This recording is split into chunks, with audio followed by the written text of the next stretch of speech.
இன்றைக்கி எங்கள் வீட்டில் சீலா மீன் குழம்பு. சீலா மீன் குழம்பு வச்சுட்டு சங்கரா மீன் ஃப்ரை பண்ணுறோம். சங்கரா மீன் ஃப்ரை பண்ணுறதுக்கு இன்றைக்கி எங்கள் வீட்டில் ரெடி பண்ணிட்டு இருக்கிறோம். மீன் குழம்பு வைக்க போகிறேன். சீலா மீன் குழம்பு அது எப்படி வைக்கிறதுன்றதையும் உங்கள்கிட்ட நான் ஃப்ரெண்ட்ஸ், நம்ம இதுக்கு இந்த குழம்புக்கு என்னெல்லாம் தேவைன்னு சொல்லி பார்த்தீங்கன்னா, இஞ்சி பூண்டு அரிஞ்சு வச்சுக்கிறேன் சின்னதாக, கருவேப்பிலை, பச்சை மிளகாய், இதில் தக்காளி, வெங்காயம் பேஸ்ட் பண்ணி வச்சுருக்கேன். ஏன்னா கொஞ்சம் கிரேவி வேணுன்றதுக்காக இது பேஸ்ட் பண்ணி வச்சுருக்கிறேன். கொஞ்சம் புளி தண்ணி வச்சுருக்கிறேன். இப்போ இதுக்காக நான் கேரளாவிலேருந்து வாங்கிட்டு வந்த கோகனட் ஆயில் யூஸ் பண்ணுறேன்.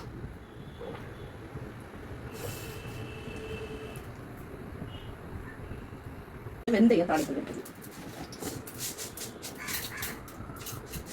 கொஞ்சம் வெந்தயம் இதில் நம்ம கொஞ்சம் வெந்தயம் ப்ரௌனிஷ் ஆகணும். அது வரைக்கும் நம்ம எப்படி கிண்டி வச்சுக்கலாம்.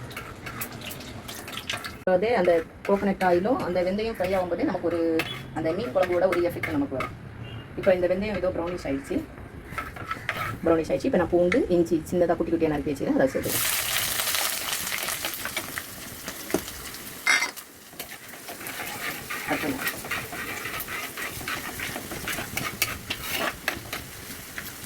இப்போ இந்த பூண்டு, இஞ்சி வந்து ப்ரௌனிஷ் ஆயிடுச்சு பாருங்கள். இப்போ நம்ம அதில் கருவேப்பிலை, பச்சை மிளகாய் போட்டுக்கலாம்.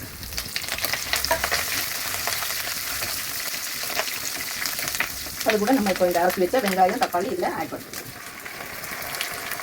நான் இந்த மீனுக்கு வந்து ஒரு 2 பெரிய வெங்காயம், ஒரு 3 தக்காளி யூஸ் பண்ணிடுறேன். இது கொஞ்சம் பச்சை வாசம் போகிறது வரைக்கும் நல்லா கொஞ்சம் மிக்ஸ் பண்ணி கொஞ்சம் கொதிக்கிறதுக்கு நம்ம ஃப்ரெண்ட்ஸ். இப்போ இங்கே பாருங்கள், இது வந்து கொஞ்சம் நல்லா வதங்கிடுச்சு. நல்லா வதங்கினோடனே இதில் நம்ம என்னென்ன மசாலா தேவைகள் அதை போடுறோம். இப்போ நான் ஒரு 1/2 ஸ்பூன் மஞ்சள் தூள் போட்டேன். இது நான் ஊர்லேருந்து அரைச்சி எடுத்துகிட்டு வந்த மிளகாத்தூள். இது கொஞ்சம் காரமாக இருக்கும், அதனால் நான் ஒரு 3 ஸ்பூன் போடுறேன். நீங்கள் உங்கள் மிளகாத்தூள் எவ்வளோ காரமோ அதுக்கேற்ற மாதிரி போடுங்க.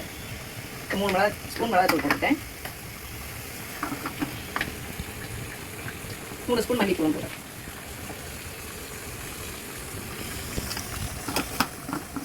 இதையும் நம்ம இதுக்கு கூடவே கொஞ்சம் நேரம் வதங்குற அளவுக்கு கொஞ்சம் இது பண்ணிட்டோம். ஒரு 1 மினிட் வதங்கட்டும். இது நல்லா அந்த மசாலாவோட பச்சை வாசம் போகிறதுக்கு இது பண்ணுவோம்.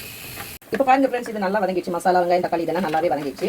இப்போ நான் புளி கரைச்சி வச்சுக்கிறேன். அந்த மிக்சிலே ஊற்றி வச்சுருக்கேன். அதை நான் ரெஸ்ட்டில் ஆட் பண்ணிக்கிறேன். கொஞ்சம் நல்லா தண்ணி ஊற்றி தான் கரைச்சி வச்சுருக்கேன். அதை ஊற்றி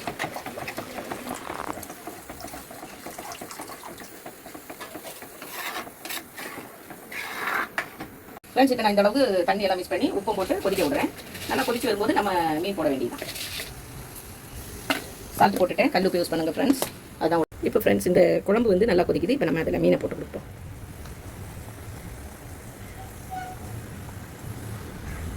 நல்லா சீலா மீன் நல்லா ஃப்ரெஷ்ஷாக இருக்குது. குழம்புக்கு நல்லாயிருக்கும். இப்போ இது நம்ம நல்லா கொதித்து வற்றினதும் உப்பெல்லாம் பார்த்து சாப்பிட்றதுக்கு ரெடி ஆகிடலாம். நான் எப்போவுமே சொல்லுவேன் ஃப்ரெண்ட்ஸ், எந்த குழம்பு எது நீங்கள் செஞ்சாலும் உப்பு இருக்கா எல்லாமே நீங்கள் பார்த்துட்டு தான் அடுத்து எல்லாருக்கும் கொடுக்குறதுக்கு இருக்கணும். இப்போ நான் இந்த குழம்பு ரெடி ஆகிடுச்சு. இந்த பாருங்கள், எண்ணெய் எல்லாம் பிரிஞ்சு வர ஆரம்பிச்சிடுச்சு. குழம்பு ரெடி ஆகிடுச்சு. நான் இப்போ இதில் உப்பு பார்க்குறேன்.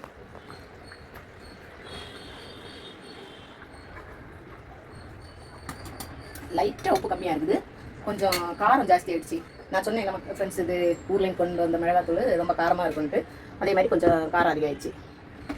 இதில் லைட்டாக உப்பு போட வேண்டியது இருக்குது.